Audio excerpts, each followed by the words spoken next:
সঠিক সময়ে সঠিক সিদ্ধান্ত নিতে কজনে পারে বলুন? আমাদের আপন ঠিকানার 148তম পর্বের পাখি আপু এমন একটি মহৎ সিদ্ধান্ত নিয়েছেন যে তার কারণে প্রশংসা কুড়িয়েছেন ভিউয়ার্সদের থেকে। পাখি তার মা বাবাকে দেখে চিনতে পারেন।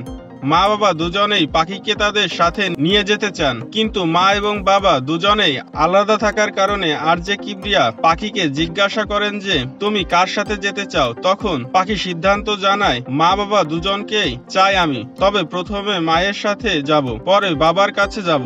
এই সিদ্ধান্ত শুনে অনেক খুশি হন আরজে কিবরিয়া এবং পাখির মা বাবাও এই সিদ্ধান্তে খুশি হন।